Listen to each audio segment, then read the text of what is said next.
The Honorable Odhiambo, do you want to contribute? Yes, I could. The Speaker has powers under Standing Order number 1 to reverse, so that you go before Honorable Dr. Mikal, because I've been with you long enough in Parliament, Honorable Odhiambo, to know when you want to contribute and when you want to wait. Do you want to contribute? Chair, I don't mind waiting. It's just that I thought because you are raising it at that time. Okay, so I don't mind waiting because he's also my senior. So wait and make those presentations. The Honorable Dr. Mikal, proceed.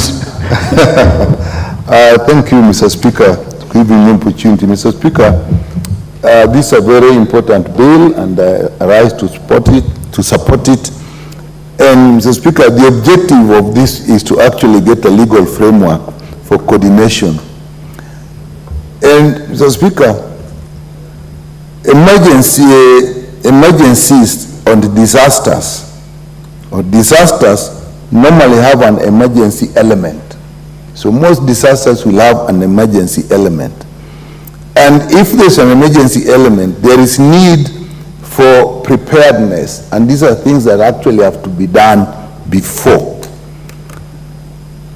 And then you have to get government systems that work through structures. So I support this bill because if you have to have an emergency response, you need to have pre-planned, and you need to work through government structures that sometimes are actually obstructive. Then you need a legal framework for coordination. And when we talk of coordination, Mr. Speaker, when we talk of disasters and emergencies, it is not often one department of government that is involved.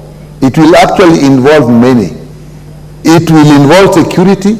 It may involve the transport system. It will involve the health system, and all these will be various departments that are doing various things. But in a disaster, they have to come together to deliver. So I support that this bill tries to address that. It is even more important for us that we are working in a devolved system, where apart from just having departments, you also have 2 levels of government, and therefore you have to say who is going to manage a disaster. And because of the emergency nature, there is sometimes no time for that decision to be done.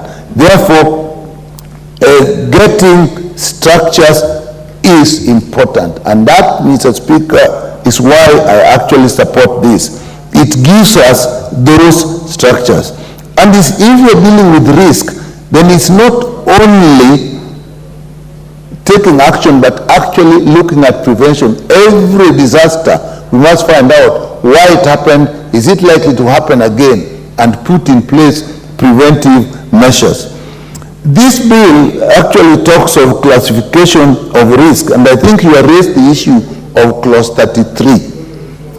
But we should look at it more of classifying the risk than waiting to classify the disaster itself, because by that time it is extremely late, and therefore we are talking of risk management. So we must then classify the risk.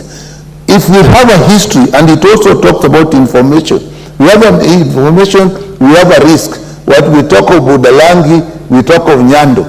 When the rains are coming, we know that these areas are likely to have that, and therefore what risk do you put in place, and even what classification. And if you have a classification, Mr. Speaker, then you can use algorithms.